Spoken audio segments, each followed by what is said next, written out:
Halo semuanya, selamat datang di segmen analisa. Kembali kita update terkait dengan kasus meninggalnya seorang kepala cabang pembantu BRI di kawasan Jakarta atas nama Muhammad Ilham Pradipta. Sekarang sudah ada 8 tersangka yang ditangkap. Jadi tahapan pertama itu ada 4 orang yang sudah diamankan. Kategorinya itu mereka sebagai penculiknya. Sementara untuk 4 orang lainnya yang ditangkap juga di kawasan Jakarta serta juga di Solo, Jawa Tengah, mereka ini dugaannya adalah sebagai dalang dan juga eksekutor ataupun juga pelakunya. Ada beberapa keterangan yang akan kita bahas untuk kali ini, baik dari kuasa hukum, dari para tersangka yang kategorinya adalah para penculiknya, terus juga ada keterangan dari penyidik di sini terkait dengan siapakah dalang serta motifnya yang sudah mulai kelihatan jelas. Sekarang ini teman-teman, nama-nama yang sudah mulai muncul di media massa ataupun juga sosial media, salah satu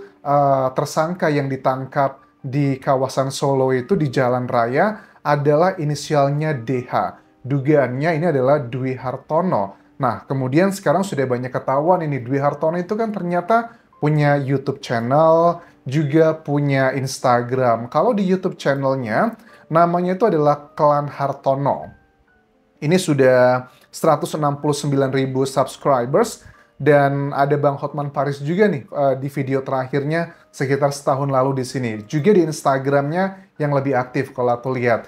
Bahkan di Instagramnya terakhir yang diupload sekitar semingguan yang lalu, ini juga ada salah satu pelaku yang ditangkap, juga lagi bersama dia lagi main biliar. Dengan kata-katanya adalah ada yang berani tanding biliar, ada yang berani lawan kah? Hahaha, ketawanya seperti itu. Ini juga diupload ke Facebooknya.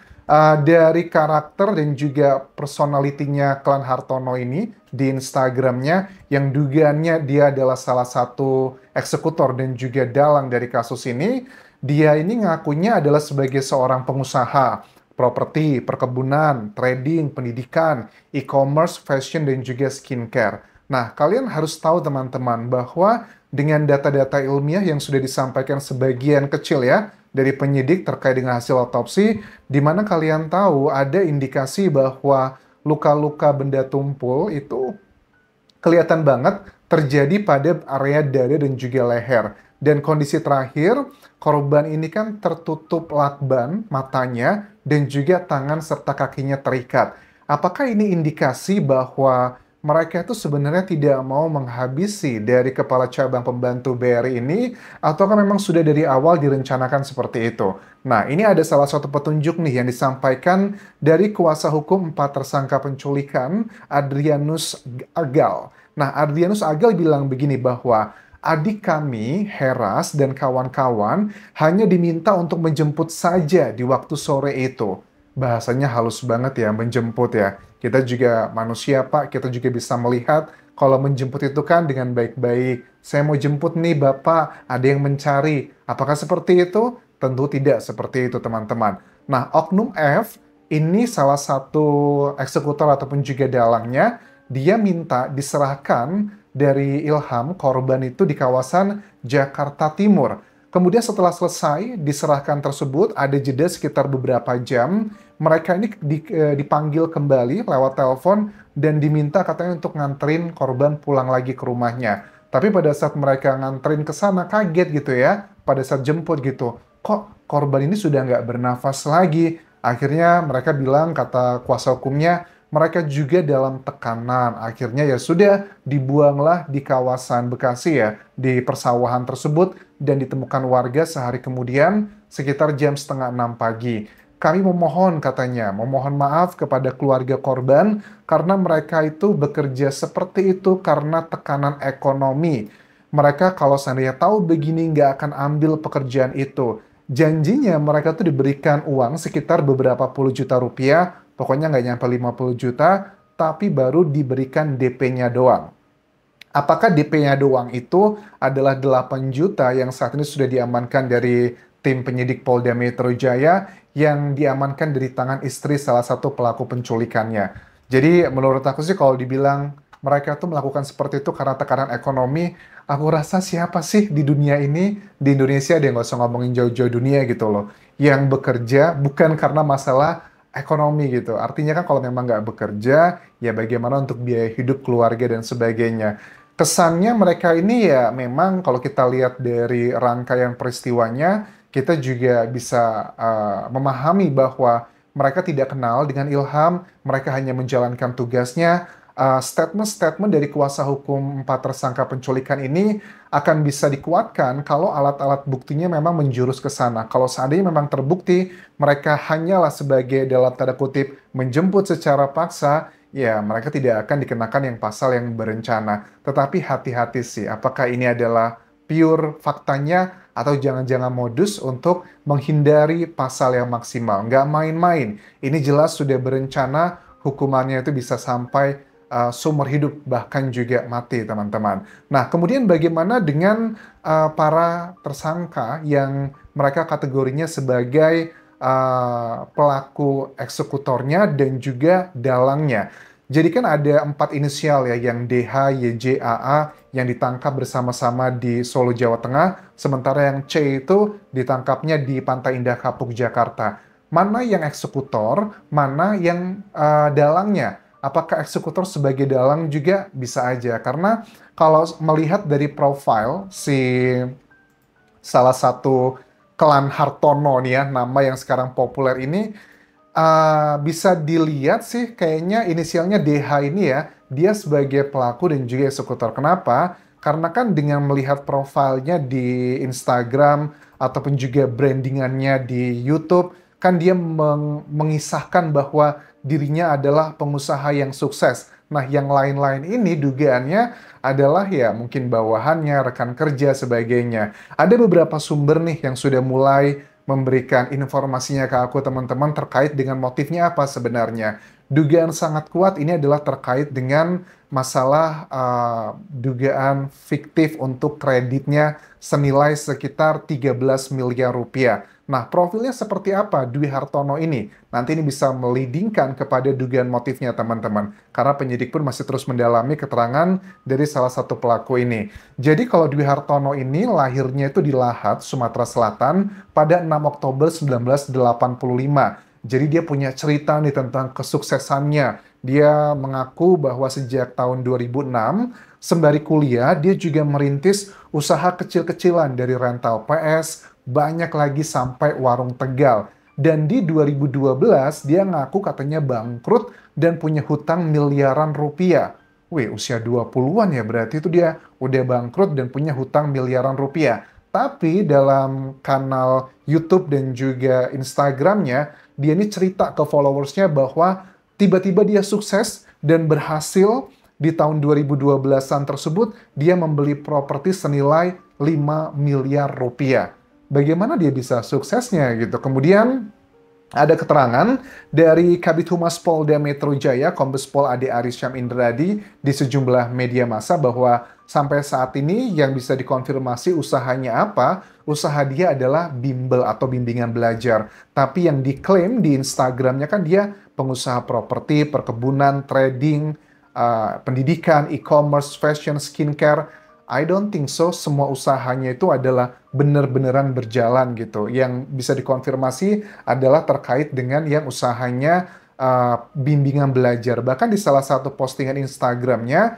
dia juga membuat postingan lowongan pekerjaan. Dibutuhkan pelatih privat untuk anak, badminton, kickboxing, basket, modern dance, dan sebagainya, bahasa Inggris.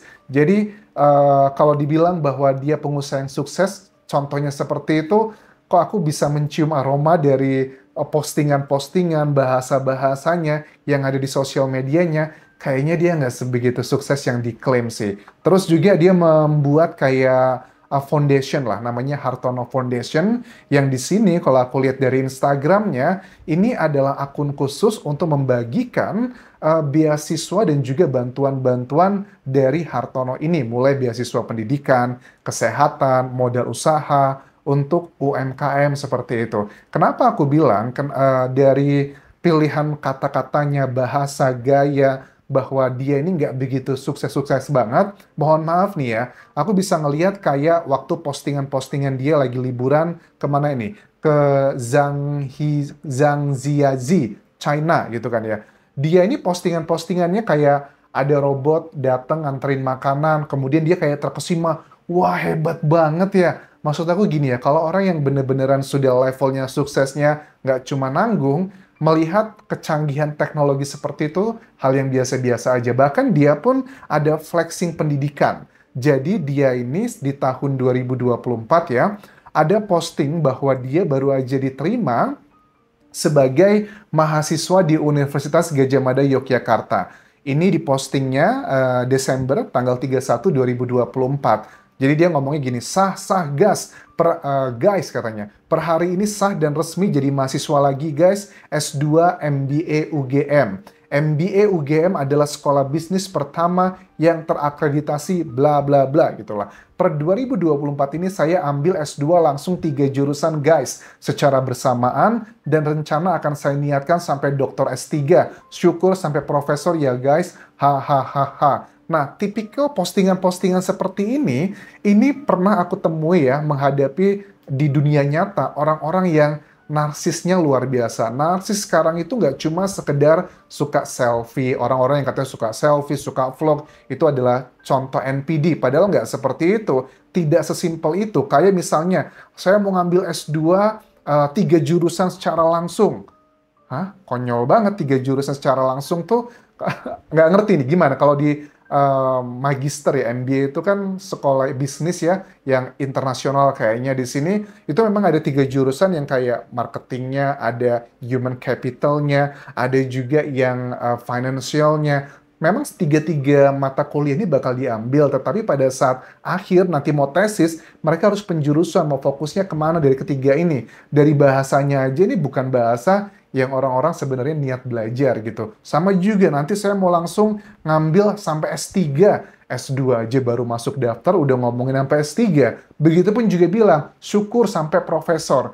Jadi tipikal narsistik seperti ini, itu pernah aku jumpai ya dari, ada salah satu orang ya, aku nggak mau nyebut namanya lagi ya, di Thailand lah ya, ngakunya saya adalah seorang dokter, saya udah profesor A, B, C, dan D, padahal usianya sama kayak aku. Wah, awalnya aku percaya, tapi ternyata ada banyak kasus-kasus kriminal yang dilakukan orang tersebut di Bangkok. Aku tidak perlu menyebutkan namanya siapa, tapi buat kalian yang tahu case ini, teman-temanku, kita ketawa-tawa aja. Dan tipikalnya mirip seperti ini yang ada indikasi terkait dengan hal tersebut.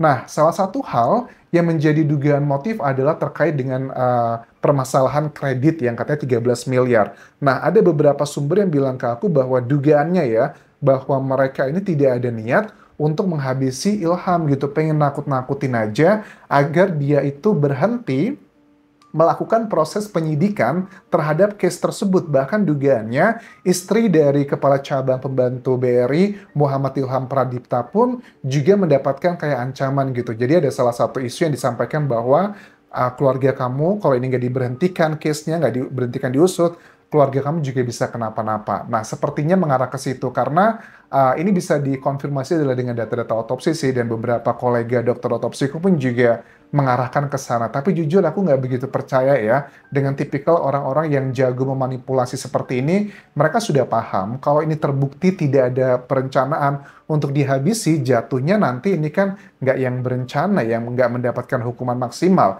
Ya paling hanya 15 tahun penjara, kalau ini jatuhnya adalah spontanitas yang seperti mereka framing seperti itu. Ya, sementara itu dulu yang bisa aku update terkait dengan kasus ini. Kalau ada update terbaru, silakan bisa komen di kolom komentar video ini, ataupun juga bisa sampaikan informasinya ke akun sosial media lainku, baik di Instagram, Facebook page, ataupun juga TikTok. Sampai jumpa.